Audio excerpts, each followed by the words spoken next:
What's up, people? I am back for another video. We are kind of going to continue on with some of the Eddie Murphy movies since we just finished Rambo.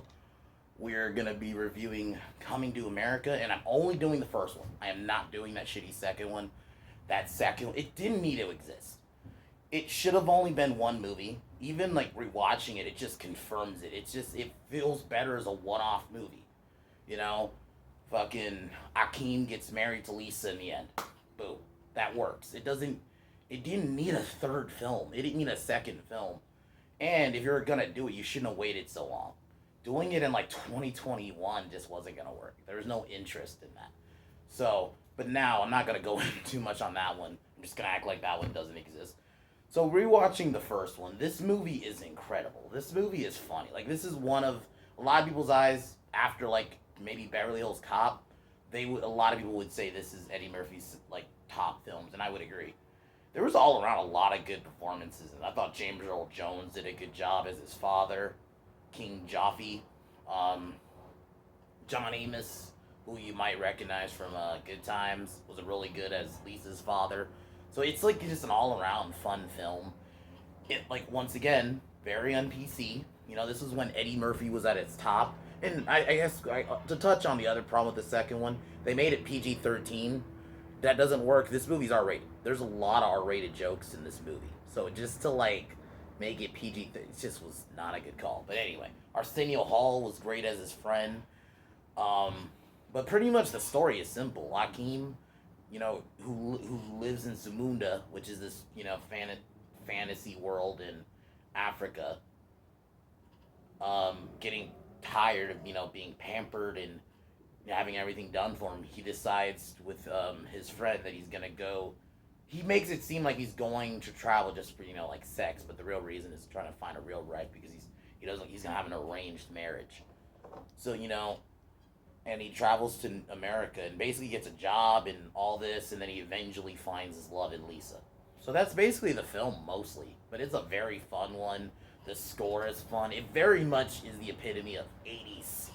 Like a lot of the people had like what I would kind of call the Lionel Richie hair, the Jerry curls, very just 80s. The music, the setting, almost like I also joke and like this film is a McDonald's commercial or McDowell's, but it's McDonald's, dude. Like how many times they show McDonald's? So it's just such a good film. It's Eddie Murphy does a really good job. Like one thing in his older movies, when he was in his prime, he knew how to play a different character. Like I don't feel like with this character he feels like Axel Foley, who also doesn't feel like the character from 48 Hours. Like he knows how to differentiate his character. So, but here we go.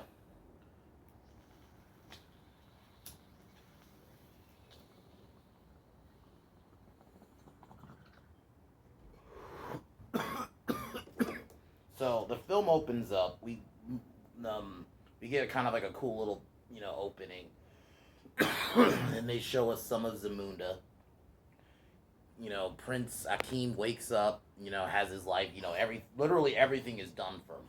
He is white. He can't even use his own bathroom, but he takes his own shower. And he has hot women bathe him, which I'm not gonna like. I should have mentioned. Like that's why I said R-rated. There's like titties. There's scenes where you see boobies straight up. So then he gets ready for his 21st birthday. This is where we meet King Jaffe, played by James Earl Jones, who, man, there are moments like, you kind of hear the Vader voice a bit, which is awesome. James Earl Jones is an incredible actor. And basically, he asks his father to stop the arranged marriage. Basically, he refuses. So then we get like a scene where Akeem trains with um,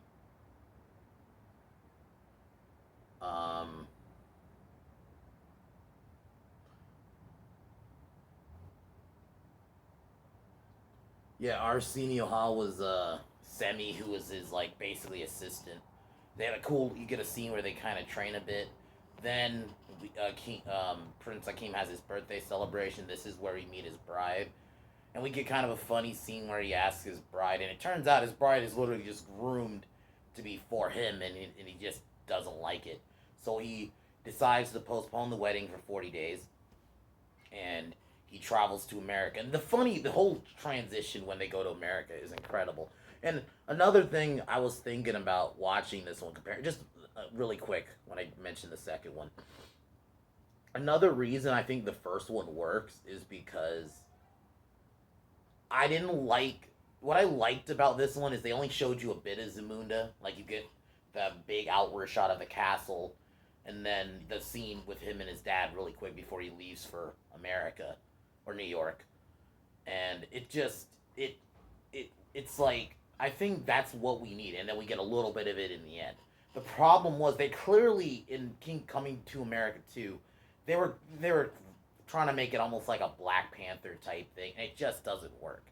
It's like, which you already know how I fucking feel about that movie anyway, but it doesn't make any sense. Like the little bit we saw of Zamunda is what works. I don't need to see the whole thing because it just comes off like you're trying to let's get everything and make it this big vast place. And I get it. You it was different effects because it was 1988 compared to 2021, but it's like that little bit of Zamunda we saw I think was the right amount. We didn't need to see that whole thing because you were clearly just trying to be Black Panther. Like you're trying to be like, oh, it's Wakanda, like it's Wakanda, and it was stupid. So Akeem and Semi travel to New York, and we get a funny scene when they arrive, and they get a taxi, and the taxi's like, "You dumb fuck," and Akeem asks, "What's a dumb fuck?" It's fucking hilarious. And they travel to because he's trying to live his life as a normal man, and he wants to find a woman who doesn't just. So he has to hide that he's rich, that he's a prince. So we get, some funny gags where, they buy a room at a small, like, apartment building. Um, then they get jobs at McDowell's. This is where we meet John Amos's character. And the scene at the club is one of the funniest scenes. A lot of GIFs on, as much as I hate Twitter, a lot of people use this GIF on Twitter. It's Akeem and Semi looking at, because they're interviewing different women to marry. And that whole scene was pretty funny. And the face they make at one is incredible. That's the GIF they use all the time. And that was a funny scene. And them getting jobs um, and then we get Akeem cuts his like curl, and this is where we meet the barbers, who, in my opinion, are some of the funniest parts of the movie. And one of the barbers is played by Eddie Murphy, so I think he did a really good job of, because you could tell it's Eddie Murphy a little bit because of the voice, but it's still like it's not fully Eddie Murphy voice, but it's fucking great, and it was fucking hilarious, that whole sequence. When they first introduced in the movie, and then they go to because they get there's a scene where they ask one of the barbers like, how do you meet women, like what kind of where can you meet like basically a nice woman, and they go to this event. This is where Akeem sees Lisa for the first time, but she's dating a guy named Daryl. And he works at a place called McDowell, which is a McDonald's knockoff.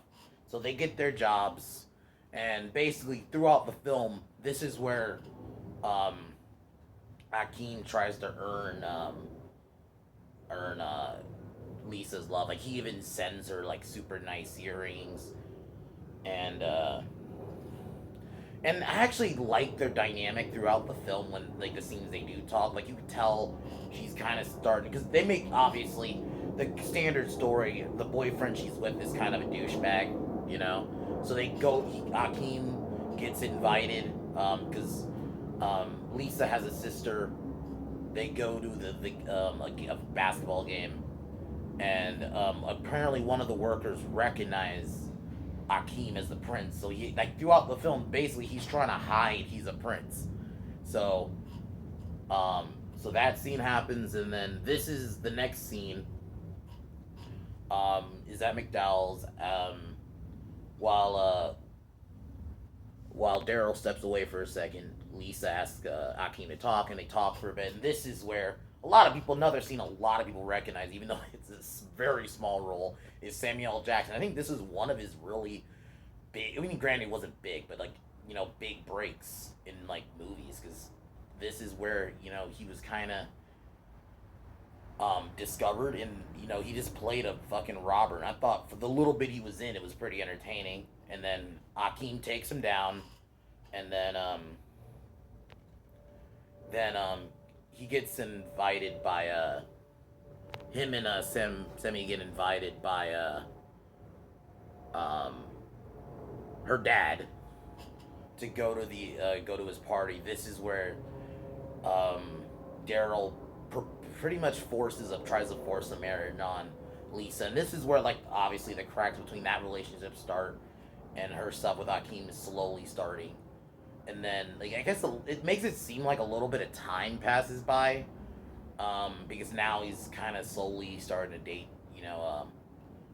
Lisa, and he has to basically hide he's rich. So Semi, kind of growing tired of manual labor, decides to clean up the apartment but make it look like he has like all this fancy shit that's clearly money, and he has to like so he Akeem takes the rest of the money while he's out with Lisa and gives it to a homeless person because he has to hide from that. I like those little hijinks and the moments with them. You could tell they're actually interested in each other, and I think that's the thing in a film. If you're gonna have romance, you gotta have that.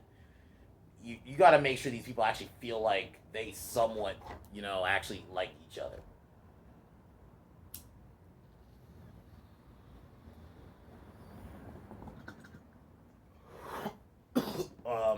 So they start going out.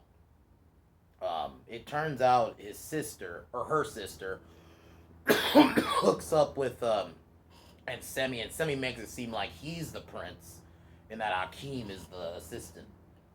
But he asks for like he gives a note to like I guess to mail, for to get sent to Zamunda, and his dad Akeem's dad finds it.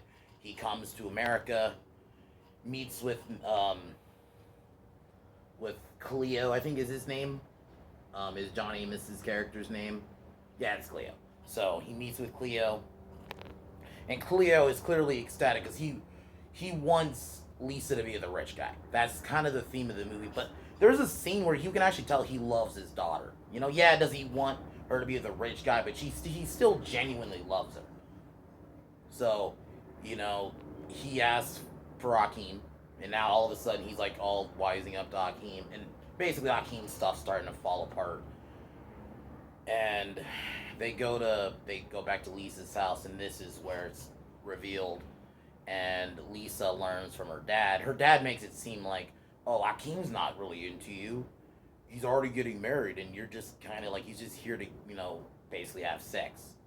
So she kind of feels used. Akeem kind of has a telling off with his dad. Really good scene, and like that's the thing. Like it really is a love story because he was trying to seek out his wife. It isn't just like you know, and it's a funny movie too. Like throughout the film, the whole little hijinks and stuff. His dynamic with Arsenio Hall is fucking great in it. So Akeem tries to race to talk to talk to Lisa, and Lisa initially refuses his proposal.